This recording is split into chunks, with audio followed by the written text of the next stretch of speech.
In every generation, there are a handful of individuals who I believe, just by sheer will and courage and determination and bullheadedness, drive historical events. And Fred Shuttlesworth is one of those figures. He drove history, not just in Birmingham, but in America.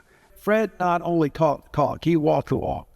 Yet he is one that said, you've got to take some chances. You've got to be out there. You've got to confront the racial prejudice. You've got to confront the hate that's out there. And when you did that in the 1950s and 1960s, you put your life on the line for injury or death.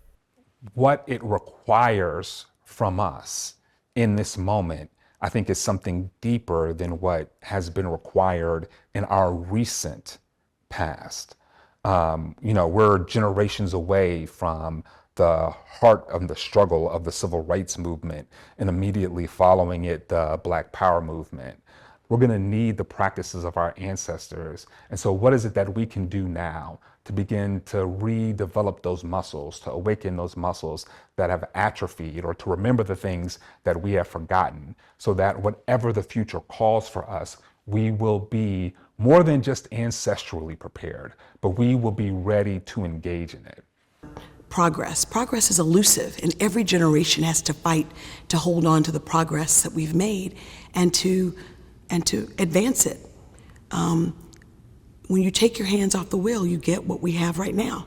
We see us going backwards. If you had told me that 60 years after John Lewis and those were bludgeoned on a bridge, that I would be a member of Congress and that my seminal piece of legislation is the John Robert Lewis Voting Rights Advancement Act to restore the full protections of the Voting Rights Act that they won 60 years ago. And what you see are states across this nation, after the Supreme Court's decision in Shelby versus Holder, enacting voting laws that make it harder for certain people to vote. Alabama is a place where the dead continue to bury the living. And,